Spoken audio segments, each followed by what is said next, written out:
Thank you.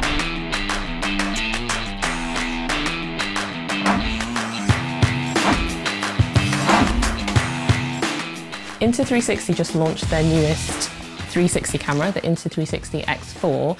I was a big fan of the X3, especially over the One X2. And even though the X4 doesn't seem like the most significant upgrade over the X3, there's one feature in particular that wouldn't make me hesitate to recommend the X4 over the X3. But before I get onto that, there are several other reasons why I think this is a worthy consideration if you are in the market for a 360 camera, especially if you're looking at it from a vlogging perspective or filming yourself. Hello. Hi. Good morning. Morning. First, let's look at it physically. The screen is huge, just like the X3, though the X4 is slightly bigger. I'm not going to be going into a full-on comparison between the X4 and the X3 in this video, though. I'll share that in another video, which will be coming up very soon. But yeah, in terms of the physical aspect, it's quite weighty and the lenses are quite big, but you can protect them with the lens guards, though, if you want to have that extra peace of mind.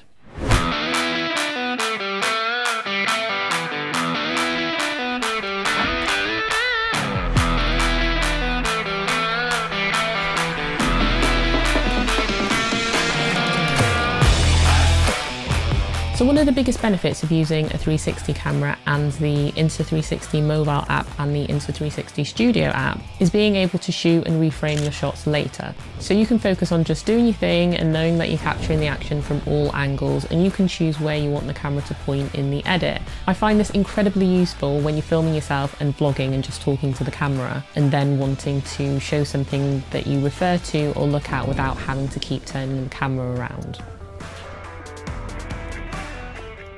And that brings me on to the third reason why you might want to pick up the X4 when you're filming by yourself.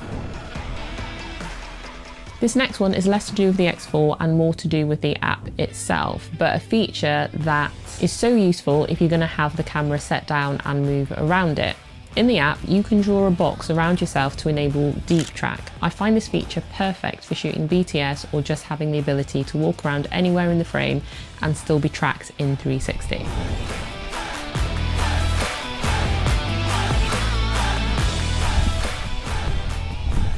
And to pair nicely with that is the next feature, which isn't entirely new because you can record your audio externally by using an external mic by attaching the microphone via some adapters. And that helps to improve on the already pretty decent audio that comes directly from the microphones of the camera. But the feature that is completely new that a lot of you will be very happy to know about is the ability to record your audio with an external mic via Bluetooth using the DJI Mic 2 transmitter. And you know that this is such a convenience if you have any of the DJI cameras which allow you to do that as well. But if you record your audio via Bluetooth and you don't think it sounds too up to scratch and as high quality as it could do, then you can always just revert back to recording internally to the transmitter. The only downside is you can't have the transmitter connected via Bluetooth and record internally at the same time when you connect it to the X4, which is a bit strange.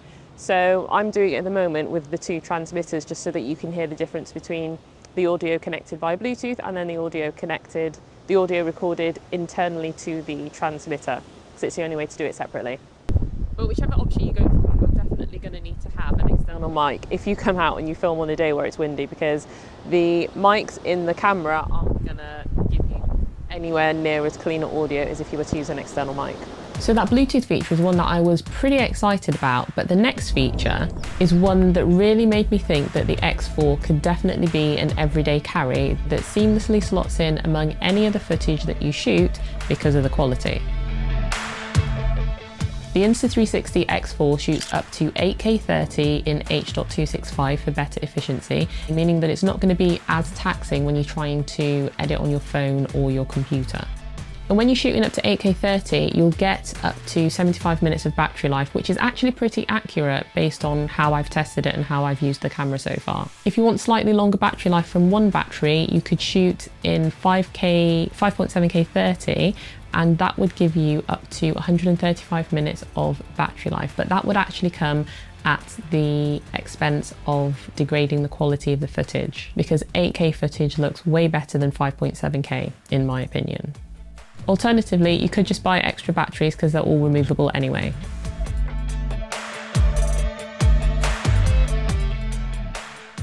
In some scenarios though, you can make sure that you're using the best camera settings because you can select custom modes. The one I've been using for vlogging outdoors is the outdoors one, and what it's done is lowered the EV meter to -0.3 EV based on how the camera will perform best in certain environments. But you can also set your own custom mode as well based on the settings that you want to use, and then you can just use the button on the side to cycle through and easily access your custom modes too. I think for vlogging, this next feature is also quite handy as well because you can hold the camera out and get a third-person perspective whilst always making sure that you're in the centre of the frame. And this feature is called Me Mode. It shoots flat footage like a point-and-shoot camera, but the selfie stick will be invisible, just like it is when you're shooting 360 footage as well. You can also use Me Mode to shoot footage up to 120 FPS in 2.7K. The advantage that Me Mode has over other point-and-shoot cameras though is the fact that you can shoot once and use the footage multiple times across multiple social media networks. So you can easily repurpose your clips because you can take one clip and export it horizontally, vertically and as a square as well. Now, I think one of the most fun features for me with the Insta360 X4, which you could also do in the X3 as well, is one that allows you to make what could be quite a boring walk or activity into something which is a lot more creative and fun. And that feature is time shift. You can set time shift in the camera or you can do it in the app after.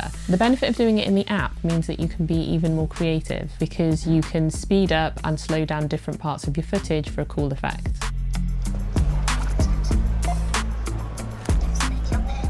And when you pair time shift with motion ND, which is also another very cool effect, you can get some creative motion blur and you can dial in the intensity and the spread to how you want it to look.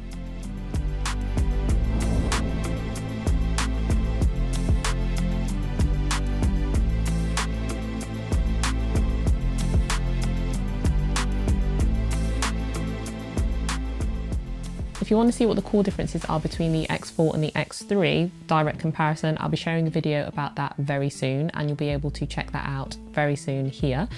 Otherwise, I have dropped a link in the description so you can find out more about the Insta360 X4.